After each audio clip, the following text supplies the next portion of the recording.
नमस्कार मेरे किसान भाइयों। स्वागत है आप सबका एक बार फिर से। किसान साथियों, आज हम बात करने वाले हैं कि सरसों से हम एक बहुत अच्छा उत्पादन कैसे ले सकते हैं। कौन कौन से ऐसे खाद हैं जो हमें सरसों में ज़रूर इस्तेमाल करने चाहिए जिससे हमें बहुत अच्छा उत्पादन मिल सके। किसान भाइयों, आज की इस वीडियो में मैं बात करूंगा कि सरसों की फसल में कितने पानी देने चाहिए, कौन कौन से पानी पे कौन कौन सी खाद देनी चाहिए, और बुवाई में हमें कौन कौन सी खाद है जिनका इस्तेमाल जरूर करना चाहिए। और आप इस वीडियो के माध्यम से ये भी जान पाएंगे किसान भाइयों कि अगर आपने बुआई में कोई खाद स्किप कर दिया है यानी आपसे छूट गया है, तो क्या आप उस खाद को आगे पहले पानी पे भी दे सकते हैं नहीं, क्या उसका भी फायदा हमें मिलेगा या नहीं। तो सारी की सारी जानकारी सरसों की फसल में शुरू से और आखिर तक एक ही वीडियो में हम कवर करेंगे। किसान भाइयों, सरसों की जो बुआई है, अगेती सरसों की बुआई, वो लगभग जिनके खेत खाली थे किसान भाइयों के, उन्होंने कर दी है। जो अगेती सरसों की बुआई होती है किसान भाइयों, वो 15 सितंबर से लेकर 15 अक्टूबर के बीच में हो जाती है। और अगर आप सरसों की लेट बुआई करते हैं तो सबसे महत्वपूर्ण जो बात है, अगर आपको एक अच्छा उत्पादन लेना है तो उसमें आपको किस्म, जो सरसों की लेट किस्म होती है उसकी ही बुआई करनी चाहिए। ये नहीं कि आप अगेते जो सरसों के बीज हैं उनकी ही बुआई कर दें। तो इसमें तो होगी ये बात, क्योंकि हमारे क्षेत्र में बहुत सारे मेरे किसान भाई गन्ने की फसल को डालने के बाद सरसों की बुआई करते हैं। तो उसमें आपको बीज का चयन बहुत ही सावधानी पूर्वक और सोच समझ कर करना है। अब आते हैं हम अपनी वीडियो पे पहली सिंचाई पे हमें कौन कौन से खाद इस्तेमाल करने हैं। किसान साथियों, थोड़ी सी जानकारी पहले मैं आपको बता दूं कि सरसों की जो फसल है उसमें हमें बुआई पे ही बहुत अच्छे खाद की आवश्यकता होती है, और कई खाद ऐसे हैं जो हमें बुआई पे ही डालने चाहिए, जैसे सल्फर। सल्फर अगर आप दानेदार सल्फर का इस्तेमाल करते हैं तो वो धीरे धीरे रिलीज होता रहता है फसल में, तो आप इसको बुआई पे डालिए। और सल्फर के बिना एक अच्छा उत्पादन सरसों में लेना बिल्कुल असंभव है, इसलिए आपको सरसों सरसों में बुआई के समय सल्फर जरूर डालना है। और किसान साथियों, एक हमारा खाद आता है बुआई में, सरसों की बुआई में खासकर, सिंगल सुपर फास्फेट।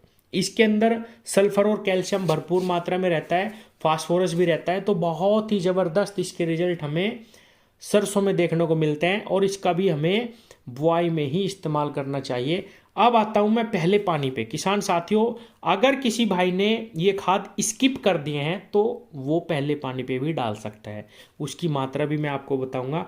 किसान साथियों, सिंचाई की अब मैं बात करता हूं, क्योंकि जिन मेरे किसान भाइयों ने अगेती सरसों लगाई हुई है उनका समय आ चुका है पहले पानी देने का, या 10-5 दिन के अंदर वो पहला पानी कुछ मेरे किसान भाई देंगे और कुछ 15 दिन के बाद भी देंगे। तो बहुत जो है आवश्यक है ये जानना कि कौन कौन से खाद हैं और कब हमें पानी देना चाहिए। किसान साथियों, जब हम अपनी सरसों की बुआई कर लें तो कम से कम 30 से 40 दिन के बाद हमें पहला पानी देना चाहिए, और दूसरी सिंचाई भी हमें 70 से 80 दिन, जब हमारी फसल में 80-90 दिन बाद फलियां बननी स्टार्ट हो जाती हैं, दूसरी सिंचाई हमें तब करनी चाहिए। और किसान साथियों, अगर आपकी मिट्टी क्षारीय है तो उसमें बुआई के समय जिप्सम और गोबर की खाद का जरूर इस्तेमाल करना चाहिए। जिप्सम की जो मात्रा है वो 50 किलोग्राम प्रति बीघा, यानी आप कम से कम 2 क्विंटल तक जिप्सम डाल सकते हैं। बहुत ही ज़बरदस्त लाभ आपको मिलेगा अगर आपकी मिट्टी क्षारीय है। और किसान साथियों, जिप्सम के अंदर बहुत ही ज़बरदस्त कैल्शियम और सल्फर पाया जाता है, बहुत सस्ता ये खाद पड़ता है, इसके ऊपर मैंने विस्तार से वीडियो बनाई हुई है। तो किसान भाइयों, पहला पानी हमारा 30 से 40 दिन हो गया, दूसरी सिंचाई हमारी 70-80-90 दिन पे हो गई। अब मैं आता हूं खाद पे। तो अगर इसकी मैं पूरी मात्रा आपको बता देता हूं कि सरसों की फसल में हमें कौन कौन सी खाद कितनी मात्रा में डालनी है। आपने अगर यूरिया बुआई पे इस्तेमाल करा या आपने सिंगल सुपर फास्फेट इस्तेमाल करा, तो आप उसका रेशियो अपने आप निकाल सकते हैं कि भाई मैंने कौन सी खाद इस्तेमाल कर ली और कौन सी मुझे अब पहले पानी पे करनी है। किसान साथियों, सरसों की फसल में 40 से 60 किलोग्राम हमें नाइट्रोजन की आवश्यकता होती है। आप 25 से 30 किलो बुआई पे इस्तेमाल करो और 30-40 किलो आप पहले पानी पे भी इस्तेमाल कर सकते हैं, आपकी नाइट्रोजन की पूर्ति हो जाएगी सरसों में। 50 से 60 किलोग्राम हमें फास्फोरस की ज़रूरत पड़ती है। वो इंक्लूड है हमारी चाहे हमने बुआई में इस्तेमाल करा या हम पहले पानी पे डाल रहे। अगर बुआई पे डाल ले बहुत अच्छे रिजल्ट हैं, और अगर आपने नहीं डाला तो आपको पहले पानी पे ज़रूर डालना चाहिए 50 से 60 किलो फास्फोरस। किसान भाइयों 20 से 40 किलो हमें पोटाश की आवश्यकता होती है सरसों की एक उन्नत उत्पादन लेने के लिए, और 20 किलोग्राम सल्फर की हमें आवश्यकता होती है एक बहुत अच्छा उत्पादन लेने के लिए।